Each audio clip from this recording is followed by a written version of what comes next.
राजीव एक निडर पत्रकार था। उसकी पहचान उसके साहस और जिज्ञासा से थी। वह हमेशा उन कहानियों के पीछे भागता था जिन्हें लोग छूने से भी डरते थे। उसके लिए पत्रकारिता सिर्फ एक पेशा नहीं बल्कि जुनून थी। राजीव को चुनौतियों का सामना करना पसंद था और वह हर बार खुद को साबित करने के लिए तैयार रहता था। खतरों से खेलना उसका शौक था, रहस्य सुलझाना उसका जुनून। राजीव ने कई बार अपनी जान जोखिम में डालकर सच्चाई सामने लाई थी, चाहे वह किसी अपराधी का पीछा करना हो या किसी रहस्यमयी घटना की तह तक जाना। राजीव कभी पीछे नहीं हटा। उसके दोस्त और परिवार अक्सर उसकी चिंता करते थे, लेकिन राजीव का कहना था, अगर डर गए तो पत्रकारिता का क्या मतलब। एक दिन उसे एक पुरानी हवेली के बारे में पता चला। यह हवेली शहर के बाहर वीरान इलाके में थी।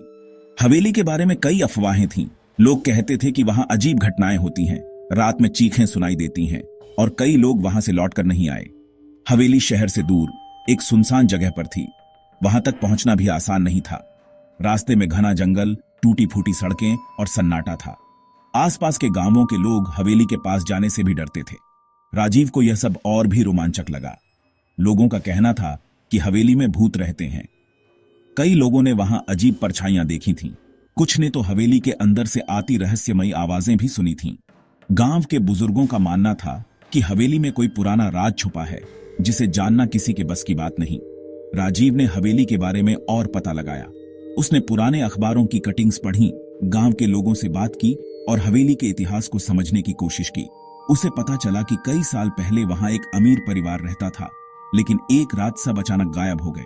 तब से हवेली वीरान है। उसे पता चला हवेली में एक कोठरी है, कोठरी नंबर 13। इस कोठरी के बारे में कई कहानियां प्रचलित थीं। कहा जाता था कि कोठरी हमेशा बंद रहती है और उसकी चाबी किसी के पास नहीं। कुछ लोगों का मानना था कि वहां कोई खजाना छुपा है, तो कुछ कहते थे कि वहां किसी आत्मा का वास है। कहते हैं जो भी उस कोठरी में गया वह कभी वापस नहीं आया। गांव के लोग उस कोठरी के पास भी नहीं जाते। हवेली के पुराने नौकरों ने भी बताया कि रात के समय वहां से अजीब सी रोशनी और आवाजें आती हैं। यह सब सुनकर राजीव की जिज्ञासा और बढ़ गई। राजीव ने फैसला किया कि वह इस रहस्य को सुलझाएगा। उसने अपनी डायरी में लिखा, सच्चाई तक पहुंचना ही मेरा मकसद है। उसने अपनी तैयारी शुरू कर दी। कैमरा, टॉर्च, नोटबुक और कुछ खाने पीने का सामान लेकर वह निकल पड़ा। उसके दोस्त ने उसे रोका, लेकिन राजीव ने मुस्कुराकर कहा, अगर मैं डर गया तो कौन सच्चाई सामने लाएगा। वह उस कोठरी में एक रात बिताएगा। राजीव ने हवेली के दरवाजे खोले, कोठरी नंबर 13 के सामने खड़ा हुआ और गहरी सांस लेकर अंदर चला गया। उसके दिल की धड़कनें तेज थीं, लेकिन उसकी आंखों में सच्चाई जानने की चमक थी। अब देखना था कि राजीव इस रहस्य से पर्दा उठा पाएगा या नहीं। हवेली के दरवाजे टूटे हुए थे। बाहर से देखने पर ही हवेली की वीरानी और रहस्यमयता साफ झलक रही थी। दीवारों पर काई जमी थी, खिड़कियों के शीशे टूटे हुए थे और हर कोने में जाले लटक रहे थे। हवेली के चारों ओर घना सन्नाटा पसरा था, जैसे बरसों से किसी ने यहां कदम न रखा हो। हवेली की छत से टपकती बूंदें और हवा में उड़ती सूखी पत्तियां एक डरावना माहौल बना रही थीं। अंदर का नजारा भयावह था। फर्श पर बिखरी धूल और जाले, दीवारों पर उभरी दरारें और हर जगह फैली वीरानी ने हवेली को और भी डरावना बना दिया था। हर कदम पर फर्श चरमरा रहा था, जैसे कोई छुपा हुआ रहस्य राज खोलने को बेताब हो।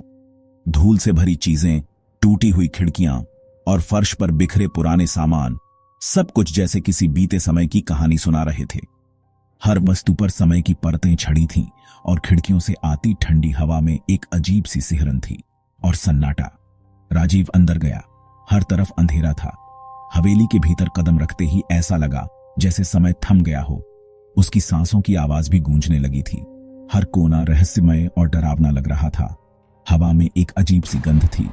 यह गंध सड़ी गली लकड़ी, पुराने कपड़ों और नमी की मिली जुली थी।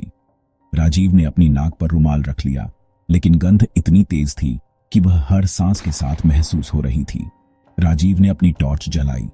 टॉर्च की हल्की रोशनी में हवेली के कोने कोने में छुपे रहस्य और भी गहरे लगने लगे। दीवारों पर परछाइयां नाचने लगीं और हर चीज का आकार डरावना हो गया। दीवारों पर पुराने चित्र लगे थे। ये चित्र धूल और समय की मार से फीके पड़ चुके थे, लेकिन उनमें छुपी कहानियां अब भी हवेली की दीवारों में बसी थीं। चित्रों में लोगों की आंखें राजीव को घूरती हुई लग रही थीं। वह धीरे धीरे आगे बढ़ा। हर चित्र की आंखों में एक रहस्यमय चमक थी, जैसे वे राजीव की हर हरकत पर नजर रखे हुए हों। राजीव का दिल जोर जोर से धड़कने लगा। उसे एक गलियारा दिखाई दिया। गलियारे में घना अंधेरा था और उसकी दीवारों पर भी जाले और धूल जमी थी। गलियारे के अंत में एक दरवाजा हल्की सी रोशनी में चमक रहा था। गलियारे के अंत में कोठरी नंबर 13 थी। यह दरवाजा बाकी दरवाजों से अलग था।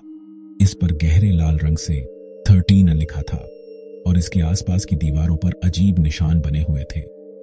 राजीव की सांसें थम गईं, क्योंकि उसे महसूस हुआ कि इस कोठरी में हवेली का सबसे बड़ा रहस्य छुपा है।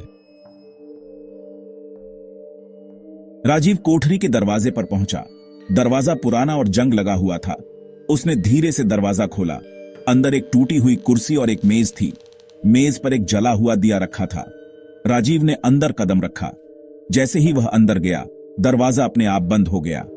राजीव ने दरवाजा खोलने की कोशिश की, लेकिन वह नहीं खुला। वह अंदर फंस गया था। राजीव घबरा गया। उसने अपनी टॉर्च इधर उधर घुमाई। तभी उसकी नजर कमरे के एक कोने में रखे एक आईने पर पड़ी। आईना बहुत पुराना था। राजीव धीरे धीरे आईने की तरफ बढ़ा। जैसे ही वह आईने के पास पहुंचा, उसे अपनी आंखों पर यकीन नहीं हुआ। आईने में उसे एक औरत दिखाई दी। औरत सफेद साड़ी पहने हुए थी। उसके बाल लंबे और बिखरे हुए थे। उसकी आंखें लाल थीं। राजीव डर गया। उसके चेहरे पर डर साफ झलक रहा था। उसने पीछे हटने की कोशिश की, लेकिन वह हिल नहीं सका, जैसे उसके पैर जमीन से चिपक गए हों। औरत आईने से बाहर निकलने लगी। उसकी आवाज भयानक और गूंजती हुई थी। तुम यहां नहीं आने चाहिए थे, औरत ने कहा। यह कोठरी शापित है, यहां खतरा है। जो भी यहां आता है वह कभी वापस नहीं जा पाता, सब कुछ खो देता है। राजीव डर से कांप रहा था। उसकी सांसें तेज हो गई थीं। उसे समझ नहीं आ रहा था कि क्या करे। उसका मन पूरी तरह उलझ गया था। अचानक कमरे में अजीब अजीब घटनाएं होने लगीं। हवा तेज हो गई। दिया बुझ गया। राजीव अंधेरे में फंस गया। उसे अपने चारों तरफ अजीब अजीब आवाजें सुनाई देने लगीं। राजीव चीखने लगा। उसने अपने कैमरे का फ्लैश जलाया। फ्लैश की रोशनी में उसने देखा कि औरत उसके पास आ रही थी। उसके हाथ में एक खंजर था। राजीव कैमरा फेंक कर भागने लगा, लेकिन वह दरवाजा नहीं ढूंढ पाया। अगली सुबह हवेली के चारों ओर घना कोहरा छाया हुआ था। हवेली के पुराने चौकीदार ने, जो बरसों से इस जगह की देखभाल करता आया था, दरवाजे के पास कुछ अजीब सी हलचल महसूस की। उसका दिल जोर जोर से धड़कने लगा, लेकिन उसने हिम्मत जुटाई और भारी लकड़ी का दरवाजा तोड़कर अंदर घुसा। हवेली के भीतर घुप्प अंधेरा था और हर कोना रहस्यमयी सन्नाटे से भरा हुआ था। चौकीदार ने देखा कि कोठरी नंबर 13 का दरवाजा खुला हुआ था, जबकि वह हमेशा बंद रहता था। उसके कदम खुद ब खुद उस ओर बढ़ने लगे, मानो कोई अदृश्य ताकत उसे खींच रही हो। दरवाजे के पास पहुंचते ही उसे ठंडी हवा का झोंका महसूस हुआ और उसकी रीढ़ में सिहरन दौड़ गई। कमरे के अंदर घुसते ही उसकी नजर फर्श पर पड़े एक कैमरे पर पड़ी। धूल से सना हुआ कैमरा, जैसे किसी ने जल्दबाजी में गिरा दिया हो। चौकीदार ने डरते डरते कैमरा उठाया। उसकी उंगलियां कांप रही थीं। उसने कैमरे की स्क्रीन पर उंगलियां फिराईं और देखा कि उसमें कोई रिकॉर्डिंग चल रही थी। स्क्रीन पर धुंधली सी तस्वीरें और अजीब आवाजें सुनाई दे रही थीं। यह राजीव की आखिरी रिकॉर्डिंग थी, जिसे देखकर चौकीदार की सांसें थम गईं। रिकॉर्डिंग में राजीव बुरी तरह घबराया हुआ था। उसकी आंखों में डर साफ झलक रहा था और वह कैमरे की ओर देखकर चीख रहा था, मानो किसी अनदेखी ताकत से बचने की कोशिश कर रहा हो। उसकी आवाज कांप रही थी और कमरे में अजीब सी सरसराहट गूंज रही थी। राजीव रिकॉर्डिंग में बार बार कह रहा था, ये औरत, ये आईना, ये झूठ नहीं है। जो कुछ भी मैंने देखा है वो सब सच है। उसकी उंगलियां कांपती हुई आईने की ओर इशारा कर रही थीं और आईने में एक डरावनी औरत की परछाई झलक रही थी। अचानक रिकॉर्डिंग में तेज शोर हुआ और कैमरा झटके से बंद हो गया। स्क्रीन पर सिर्फ काली परछाइयां और अजीब सी आवाजें गूंजने लगीं। चौकीदार के हाथ से कैमरा गिरते गिरते बचा। कमरे में अब सन्नाटा था। राजीव कहां गया, इसका कोई सुराग नहीं था। कैमरा वहीं पड़ा रह गया और कमरे में एक अजीब सी ठंडक फैल गई। चौकीदार डर के मारे बाहर भाग गया, लेकिन राजीव का क्या हुआ, यह रहस्य ही रह गया। कोठरी नंबर 13 आज भी वीरान है, लेकिन उसकी दीवारों में छुपे रहस्य अब भी जिंदा है। कहते हैं, जो भी उस कमरे में जाता है वह कभी लौट कर नहीं आता। हवेली के लोग आज भी उस कमरे के पास जाने से डरते हैं और कोठरी नंबर 13 अपने अगले शिकार का इंतजार कर रही है।